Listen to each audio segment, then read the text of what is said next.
Comic Gamer Movie Show. My name is Deshaun, and today I'm here to review the Netflix original movie, Rebel Ridge. Now, Rebel Ridge is a movie that just came out not that long ago, maybe a week ago, and I only watched it because I started seeing rumblings about it. I started seeing other reviewers talk about the movie. I saw the Rotten Tomatoes score, which was a 96. It was a whopping 96. Now, the audience score is weirdly a 70, but the Rotten Tomatoes score is a 96. I also saw what kind of story it was about, and I was like, you know what? I'm gonna check this movie out. This movie is not that long. It may be about 2 hours, I believe. It's not that long of a movie, but maybe even less than 2 hours. But I digress. So Rebel Ridge is, for the most simplistic description of the story, it follows a character named Terry Richard. I think his name Richmond or Rich. Is it Richardson? Yeah, Richmond. Yeah, Terry Richmond. Yeah, Terry Richmond, who finds himself going to this small little town in Louisiana. This just small off the back road town in Louisiana because his cousin got arrested out there, and his cousin's got some priors. This isn't his cousin's first run-in with the law.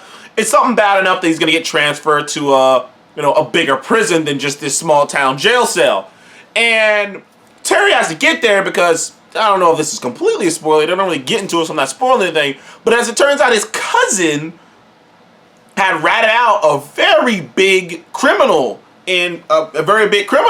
So, obviously, if you're a rat, you definitely don't want to go to prison. You know, they're looking for your ass in a state pen, and he's about to go to the state pen. So Terry wants to get down to this small town, get his cousin out of prison, and try to set him up, to get on the straight and narrow. Because the reason his cousin got arrested was something that was like so minor, but it's something that was minor that kind of got blown up because of his prior stuff. But it's so minor, it's like it wasn't barely even a slip. It's not like his cousin was fucking up and did something crazy. It's just unfortunate turns of events.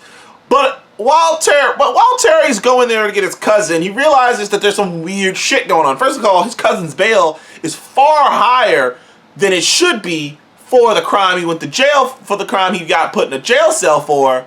But also, it's a bit weird out here. The first thing that happens when Terry gets out in this small town is by the way, Terry's on a bike. He's not in a car. He's on a bike. He gets pulled over by the cops while on the bike, and the cops aren't like giving him a hard time. Now, the movie it's a delicate balance this movie is working here, because even from my initial thoughts when I first saw like some of the movie, I was like, is this gonna be about like white cops harassing a black man? Because the two cops you see in the trailer and the two cops you see are white cops, and it is clear as day they're giving him a hard time, trying to shake him down. And unfortunately for Terry, he had actual hard cash on him because it's the best he could get at the time to get to bail his cousin out.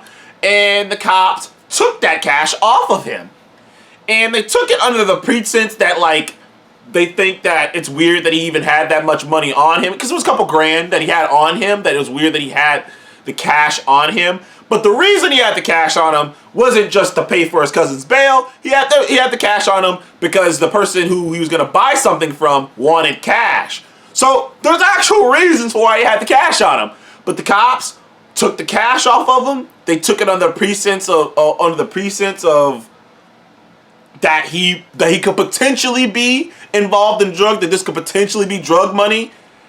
And essentially, the cops use the gray area of the law to be able to take his money and repurpose it as funding for the police department.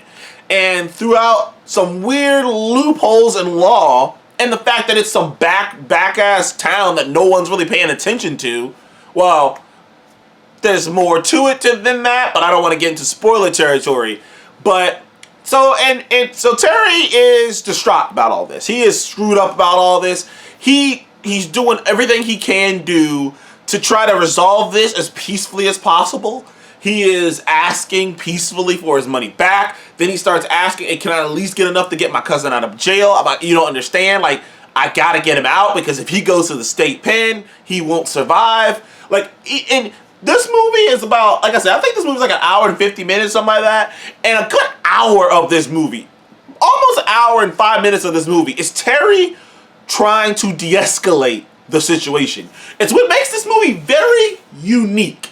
Because at its core, it is a movie aligned with Walking Tall and Rambo. And like, mostly Walking Tall. It's like a modern take on Walking Tall. And it's a little bit of Rambo because as some people forget about the first Rambo, Rambo First Blood, that movie was about the cops fucking with the veteran. Like, the cops were fucking with him. It's so easy in today's climate to when you see this, because even I initially thought, okay, so this is going to be about this. But the more you watch, this is going to be a race thing. But the more you watch the movie, you're like, oh no, this ain't a race thing. This is a corrupt cop thing. This is a corruption type thing. And even the corruption of this police department, there is a little bit of, I'm not going to say understanding, but there is a little bit of a, I get it to it. Just a tiny bit. There's a tiny bit of that. There's a tiny bit of understanding to it because as you find out, the town and the sheriff department in particular ran by this guy named Shelby, they're going through a rough patch. The town is dying, basically. Something went down in the town. Like I said, I don't want to spoil it. The local cops were involved. They got sued so bad that the town itself is just dying, basically. So even the corruption of the cops basically figuring out a way to steal money from people, even that is based in desperation from a situation that they're in. So this movie, there's so much thought put into this movie. Like, I don't know if I would recommend this movie because it's not an action movie. It's mostly a thriller. And the thriller is the build-up, really. Because every time Terry is trying to de-escalate, he's trying to find a way to go about it the right way. He's trying to find a way to go about it the right way. It's escalating and it's escalating. Until we find out Terry is a former Marine instructor. Not just a Marine instructor. He's the guy who teaches Marines martial arts. He's a martial arts Marine instructor. So like, homie is like, he knows his close quarter combat and his shit very fucking well. This is a guy who teaches people who kill people. Like, this is a guy who teaches badasses. So as it turns out, as the movie builds up, Terry turns out he's a badass. Now, the movie goes out of its way to have a realistic approach. It's like I said, it's really much like a realistic take on Walking Tall. Because Walking Tall with The Rock, which is a movie that there's an original Walking Tall, but the Walking Tall movie with The Rock, which is a movie that I personally do have affection for. It was like Young Rock back in the day. I do have affection for that movie for some weird reason. It's just, just the idea of this guy looking at the corruption in this town and being like, man, fuck this shit. One man making a difference, And the same thing happened here. One man making a difference. And it's a smartly executed movie. This isn't him killing all these cops. This is him finding, like, everything that happens, like I say, without spoiling the movie, everything that happens in this movie, you can genuinely see actually happen. It's the most realistic take on an action hero I've seen in a very long time. The problem with this movie is that if you're going into this movie looking for a straight up action, like I said, Walking Tall, because Walking Tall, someone was done wrong to him, and he immediately responded, action sequences, he took it to the bad guys, he whooped the bad guy's ass, the bad guys came at him, he whooped it, there's these over-the-top action sequences in that. There isn't any real over-the-top action sequences. There's a realistic approach to the action, to how Terry reacts, how Terry responds. There's a realistic approach to other people's reactions. Like I say, the whole movie is very low key. And in the end, what you end up getting is this interestingly unique movie about corruption and the man standing up against the corruption. Well, really, if you want to be real, this movie is about, because they did such a great job of showing you the other side. Because movies like Walking Tall and movies like that, they kind of paint the cops or the authorities and just a plain, they're bad, they're assholes, they're corrupt assholes light. Where in this, it's like, no, one, not all these cops know what the fuck's going on. So like, not all the cops are even in on this, as you see near the end. And not all cops are bad, obviously, as you see near the end. But also, you can kind of, through the course of the movie, understand how this police department got to point where they thought, we're going to have to bend the law in order to survive, because if we don't, they're going to shut us down. We're going to lose our jobs. The town might go under. We got to make moves to try to fucking fix, you know, a mistake they made years ago that has pretty much it's been a damn near death, like a knife to the back of the entire town, not just the police department. So you can understand the mindset of these people, of the police department and the corruption in this town, of how it got there.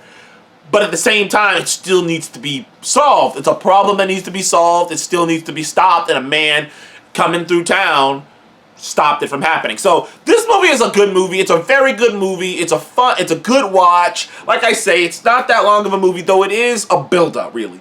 Until the hour mark hits, it's a build up, build up, build up, build up, build up, going down. Very smartly executed movie.